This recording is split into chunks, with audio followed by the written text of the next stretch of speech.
Hey, bonjour tout le monde, j'espère que vous allez bien, bienvenue dans une nouvelle vidéo transverse sur la chaîne, retour d'expérience. Alors aujourd'hui on va pas être vraiment dans le retour d'expérience, mais on va revenir sur une question que vous me posez souvent, c'est pourquoi la chaîne Xavki, pourquoi, comment on en vient à l'idée de faire ça et ce qu'il en découle. En tout cas, n'hésitez pas à vous abonner pour ne pas manquer les prochaines vidéos. Merci à tous ceux qui ont cliqué sur rejoindre, vous êtes plus de 900 maintenant à le faire.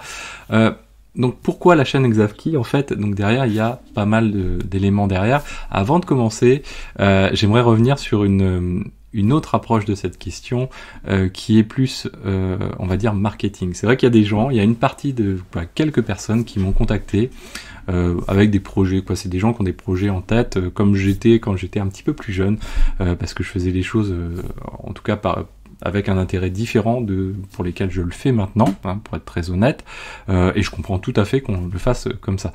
Mais c'est assez intéressant quand on prend du recul par rapport à ça, et certains, plutôt que de me dire pourquoi tu fais la chaîne Xavki, ils me disent mais du coup quel est ton modèle économique derrière ta chaîne, ou en tout cas la question revient de manière un petit peu différente à chaque fois, mais comment rentabiliser la chaîne, comment tu fonctionnes pour en tirer parti d'un point de vue commercial, etc., d'un point de vue marketing. Et bien en fait, alors déjà si vous faites partie des gens qui posent ces questions-là, d'une part, vous pouvez la poser, il n'y a pas de souci, mais moi en fait, la chaîne n'a pas du tout, je n'ai pas du tout cette approche-là pour la faire. C'est-à-dire que même si elle dégage effectivement des revenus, donc j'expliquerai ce que je ferai de ces revenus, j'en ai déjà parlé plusieurs fois lors de live, mais derrière, l'idée n'est pas du tout de faire quelque chose pour avoir en retour. En tout cas, je ne pense pas à avoir quelque chose en retour avant même que de créer et que la chose fonctionne. Donc du coup, je suis parti vraiment de rien par rapport à ça. C'est-à-dire que je n'ai en tout cas je ne l'ai pas du tout élaboré pour ça, à vocation commerciale, à vocation marketing, à vocation mercantile, etc. Alors ça peut paraître bizarre, assez souvent les gens me disent mais comment tu peux passer autant de temps, comment tu peux faire autant de vidéos, etc. Et tu n'as pas élaboré ton concept. Voire même il y a des gens, alors bon là c'est une autre approche, qui me disent mais oui mais si tu avais fait ça, tu pourrais tirer X revenus, etc. Pareil, il y a des gens qui m'ont dit mais tu vois tu as mis 99 centimes, c'est complètement sous-évalué, tu devrais passer ça à 10 € parce que ça les vaut, etc. Et tu gagnerais 10 fois plus, enfin, bon, etc. C'est pas, en fait, je ne conçois pas la chaîne comme ça, en fait, simplement.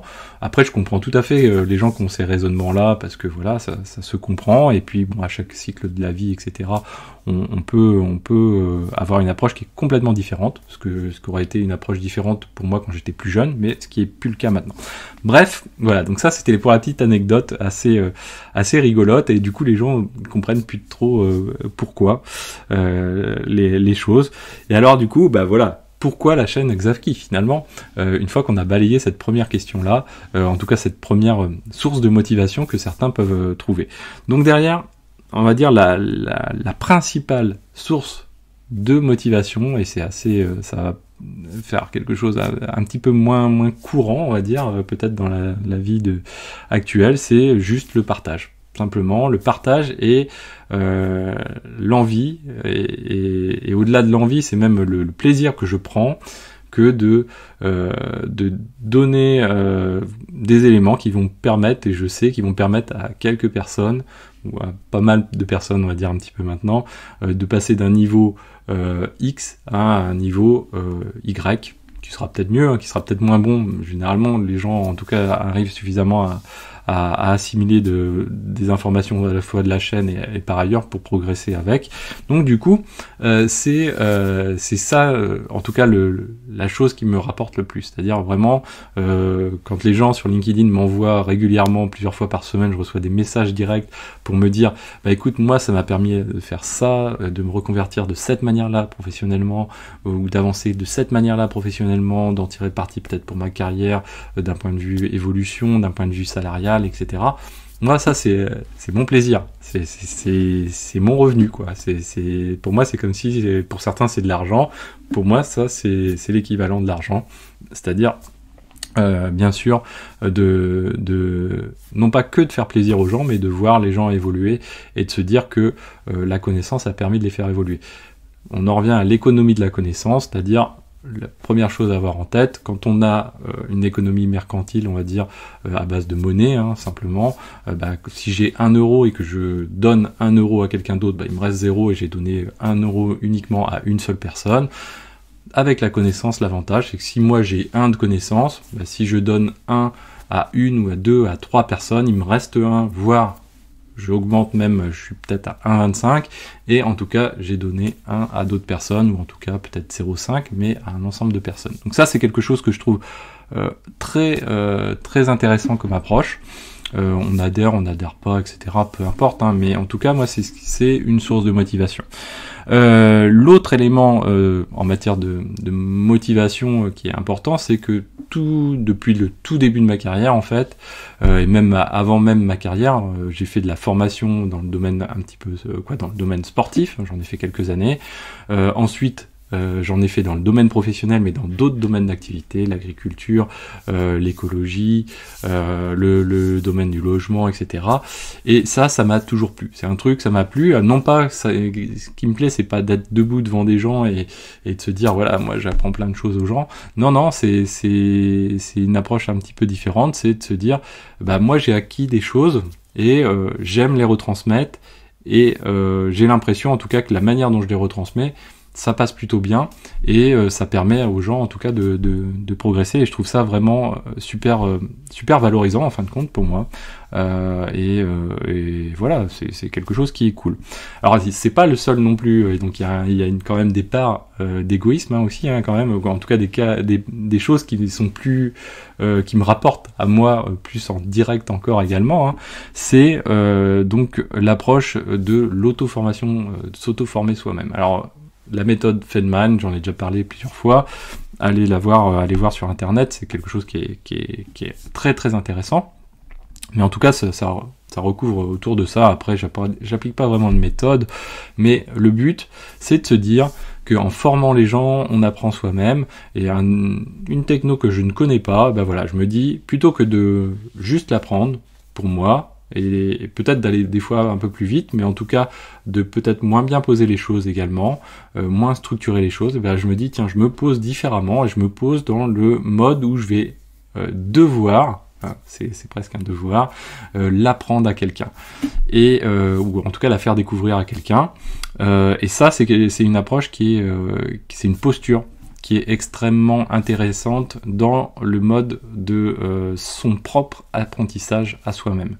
Et ça, c'est quelque chose qui est bien, parce que ça permet en même temps de se découvrir et d'apprendre à apprendre également, d'apprendre à comprendre les choses et de pouvoir retransmettre et d'avoir un retour d'expérience sur comment on a appris soi-même et comment du coup on peut essayer de mieux l'expliquer à une autre personne pour essayer de faire en sorte d'améliorer le concept pédagogique, l'approche pédagogique en tout cas. Donc ça c'est quelque chose qui est important. Un autre élément qui est aussi assez important et assez égoïste, on va dire, en tout cas centré sur mon retour direct, c'est la source de motivation par les projets. Alors je m'explique. Il y a quelques années de ça, je travaillais avec des collègues, on était déjà dans le domaine informatique, administration système, etc. Et il y avait une personne qui faisait chez lui beaucoup d'IT, il avait plein de serveurs, etc. Il faisait beaucoup de choses. Et quand je le voyais comme ça tous les jours, moi à l'époque j'étais pas encore mordu comme je l'étais là, je me disais mais comment il fait pour se motiver, surtout quand on est sysadmin, c'est-à-dire quand on est dev, je trouve que moi quand j'étais dev, c'était très facile de me motiver, c'est-à-dire j'avais des rendus à l'écran de pages web, etc. Je faisais des trucs plus jolis, j'étais content, il y avait le côté un petit peu artistique, etc. Et puis je faisais mon rendu direct, etc. Par contre, quand on héberge, quand on fait de l'hébergement, quelque part, quand on fait de l'administration système, je me dis mais oui, mais si on n'a rien à héberger dessus, comment il peut trouver une motivation pour faire ça ? C'est génial, je trouvais ça génial, parce que je me dis mais comment il fait quoi, et tous les jours je le voyais, il nous parlait de ces trucs et je me dis mais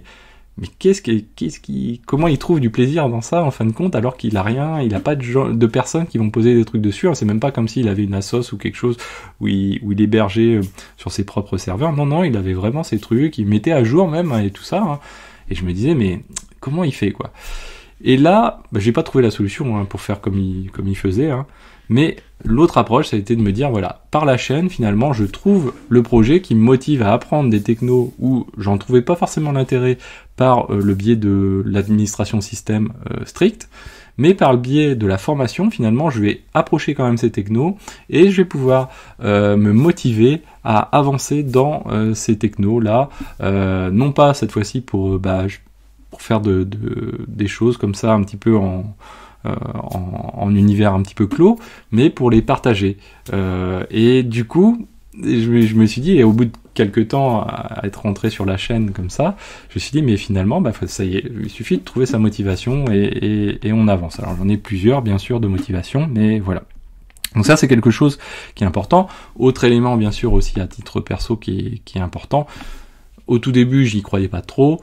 Maintenant, j'y crois beaucoup plus, c'est que ça sert grandement, bien sûr, ma carrière, on va dire, entre guillemets, même si moi, je ne cherche vraiment pas à faire carrière. C'est-à-dire, du moment que j'ai un travail qui me plaît et que je fais ce qui me fait plaisir, c'est déjà quelque chose qui est essentiel.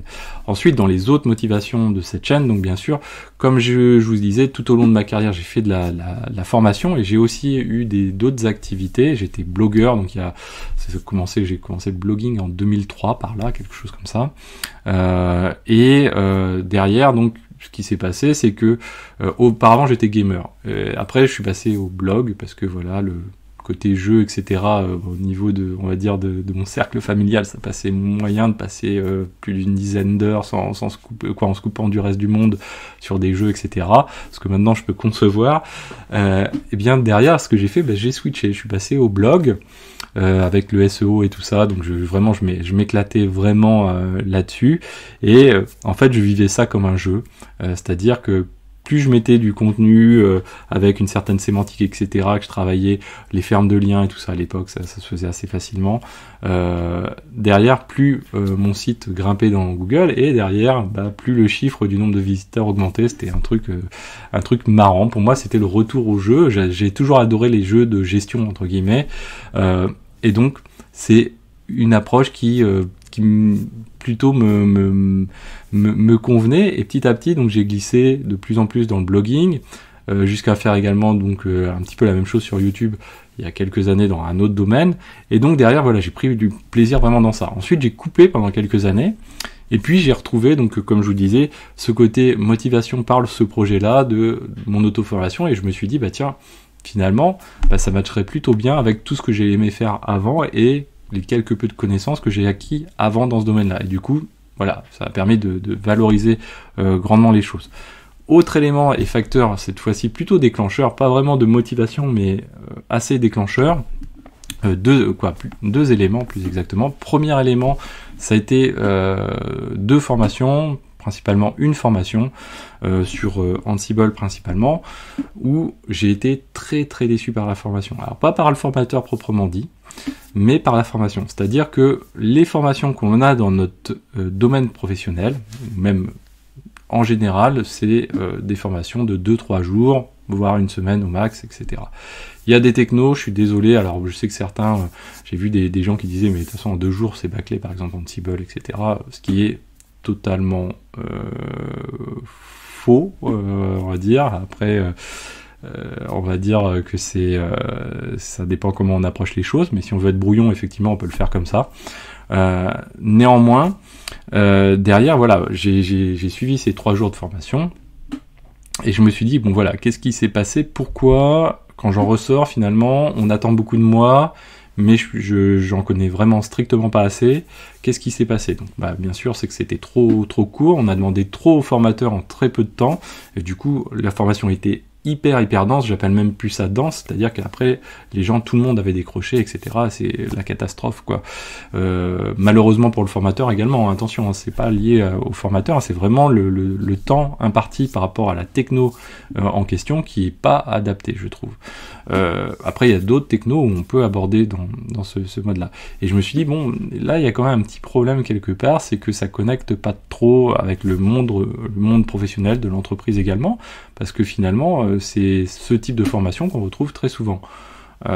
Et c'est une difficulté, je trouve.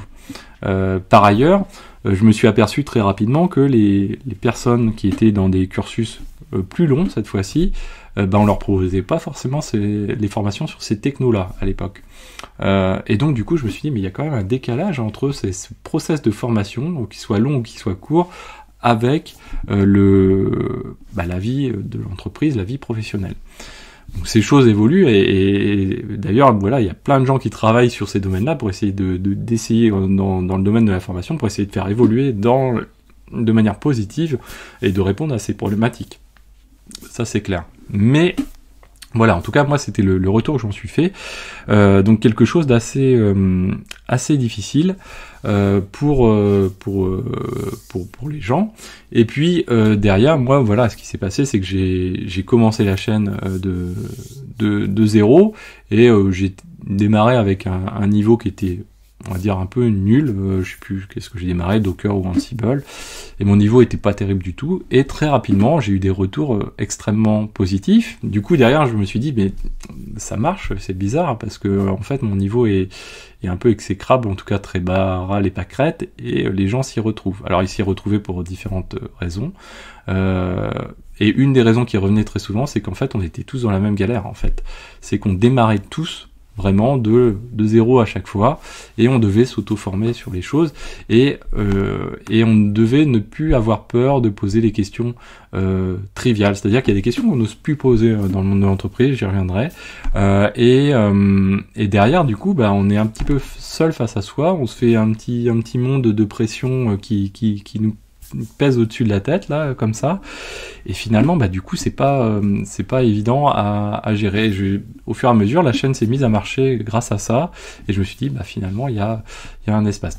Donc et le deuxième, donc ça c'était le premier par rapport à l'aspect formation, et deuxième élément important, c'est l'élément déclencheur, en tout cas qui m'a confirmé dans ce domaine-là, c'est-à-dire qu'au fur et à mesure, au tout début je regardais beaucoup de vidéos YouTube et je trouvais beaucoup de choses dans le domaine du DevOps, mais sous forme de conférences. À l'époque, les conférences n'étaient pas tout à fait les mêmes que maintenant. Je suis un petit peu critique là-dessus.